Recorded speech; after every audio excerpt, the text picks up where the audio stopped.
Copy. That was Andy Prio. He's been hit from behind, and Toyota all over the number 2 Porsche. So through goes the number 8 car. There's your race leader, Porsche number 1. Toyota up to second. And the number 7 car also looking for a way through, trying to find a little gap on the inside, and that is covered off by Timo Bernhardt in Porsche number 2. That was very, very neat and opportunistic there by Buemi as he looked down the inside into the triple right-hander, but there he is. That's it, just with a different boosting as he came across the start-finish line, used an extra boost to take himself up into 3rd place.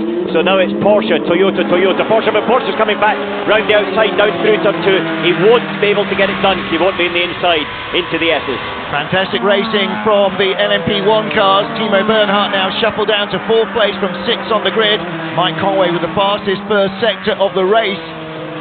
Okay, it's only lap 2 in the number 7 Toyota. So Toyota determined really to one. And look at the gap now to the Aston Martin in 3rd, nearly 13 seconds behind. That was the car that led for most of the first hour. Alex Brundle in 37, the Fortune Jackie Chan DC racing car, the predominantly black of the black and white 2. They've been caught by Lopez and Lotterer. Oh, Lopez drifts out very wide, gets it wrong, trying to go around Brundle. Brundle had left side only, by the way, and through goes Lotterer. No, he hasn't quite made it through. He's on the inside, tried to squeeze. Pachito went wide at the right corner when he overtook the LMP2 car, and he overtook Brundle and got a bit wide, but managed to recover the situation. Not far behind is Brendan Hartley. He's only 3.5 seconds behind this duo as they come across the line and closing. Hartley the fastest man on track in the last couple of laps. There is Jose Maria Lopez, goes underneath. Is it still Andy Prio in the 67? No, it's Harry Tingle, isn't it? Yeah, Tingle took over from Prio, and has just leapfrogged Pla in that particular battle. But a lot of vibrations. Okay, it's the camera angle and things, but there's a lot of vibrations off that Toyota that we were riding on board with, looking back at Andre Lotterer coming up into turn 1. There is Andre Lotterer. Jose Maria Lopez doing his level best not to look up at him. Yeah, he is, isn't he? Back of the Toyota, don't forget it's on tyres that are now approaching the end of their second stint. He's got another 11 laps to go though. Oh, and Lotterer up the inside this time. Oh, and Biff Baff Bosch, through he goes, up to 2nd place. Lotterer got it done down into the hairpin at 11, squeezed down the inside. But now Lopez is coming back. He's done a boost and he's on the inside and coming back on Andre Lotterer. Won't have the tyre grip as they sort of squeeze it out. And Lopez got the car stopped. Very good. Lotterer goes to the exit to try and have a look round, but that's going to be pretty tricky unless Lopez runs wide at this right-hander. Well, fantastic competitive racing between Porsche and Toyota right now. The leader is only 4 seconds up the road, not half a lap, not a lap and a half. And 4th place is only 6 seconds behind them. So our lead 4 covered by 10.05 seconds. And that could get closer. Very good use of the hybrid boost for Lopez to be able to get himself back alongside Andre Lotterer, who basically got the job done in the hairpin there, squeezed Lopez onto the rumble strip in the outside, and there's the 13, the spinner in the middle of, I think that's turn Heinemeier Hansen again, 2nd in LMP2.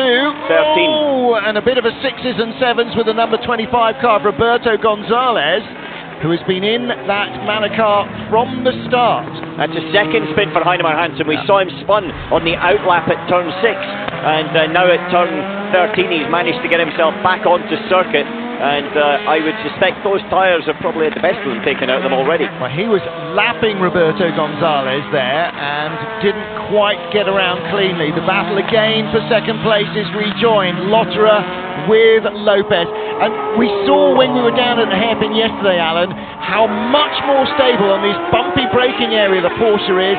And Lotterer this time he's got a powered oversteer. Remember, the tyres are much, much older for Lopez. He's struggling massively. Beautiful view there of the powered oversteer. Remember, the engine is powering the rear wheels, but he's also got electric drive, like 4-wheel drive on the front as well, that helps him out of the corners in these situations. But Lopez defending for all he's worth. He's from World Touring Cars, so therefore he knows how to do a bit of rubbing and a bit of defending. Still 10 laps to go on those tyres though, and he could be in real trouble. Andre Lotterer still all over the back of him. Lots of GT cars to get through. Lopez gets a break in traffic. You're right, three-time World Touring Car champion, but he won single-seater races in Formula Renault V6 in GP2. He was a Renault Formula One driver-elect before the Singapore crashgate crisis. He's got an awful lot of ability. Andre Lotterer looking to go inside, and he's got it done this time. Now, can the Toyota boost back on the outside? He can! Fantastic stuff! This is epic LMP racing. I have to say, I thought Lopez was done there, and you can see Nick standing, oh God, not again.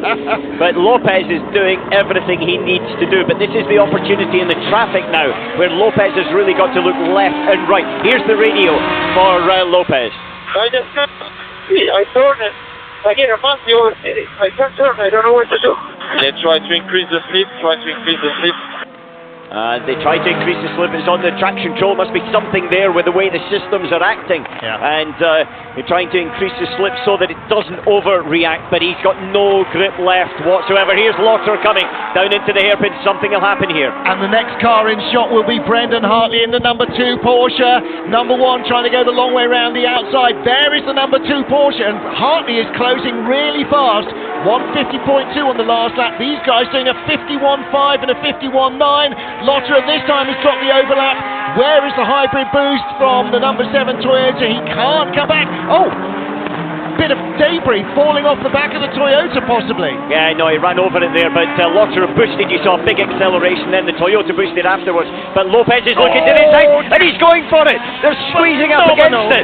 This is superb, but Lotterer's been able to keep it round the outside, and that'll be the job done. I would suspect that no, Lopez doesn't take no for an answer. Andre's going to have to run him off the circuit, I think. Robbins racing in touring cars and apparently LMP. Brendan Hartley is coming up like the I don't know what the fastest train in New Zealand is, but expecting track limits, but there is still a pit stop penalty potentially hanging over that 91 Ferrari. Nico Prost has finally run out of fuel. I wondered when he was going to come into the pits. I was going to mention that, but he is in. Let's hear from the number 1 car.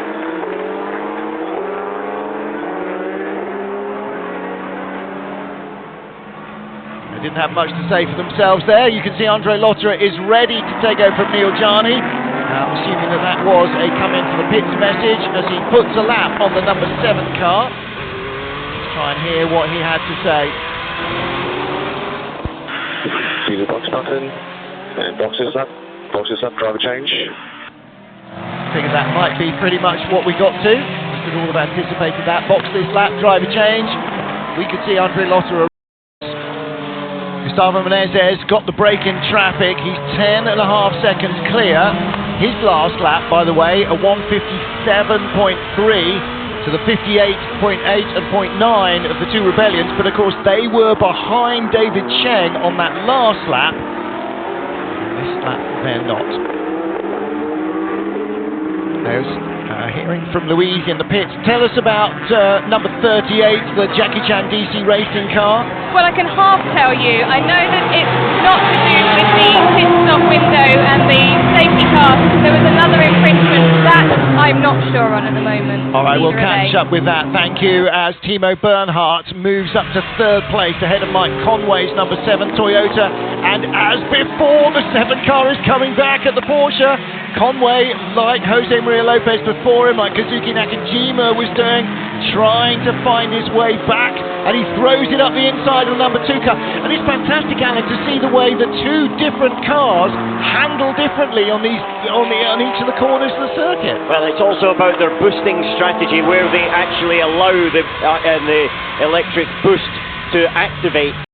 Fresh tyre left towards the end of the race. If they have, and Porsche don't, then that could be very entertaining. Yeah, that's a bit of calculation there. Too many ifs and buts, and not enough writing down of things in the course of the race. Looking at the GT versus LMP battle here.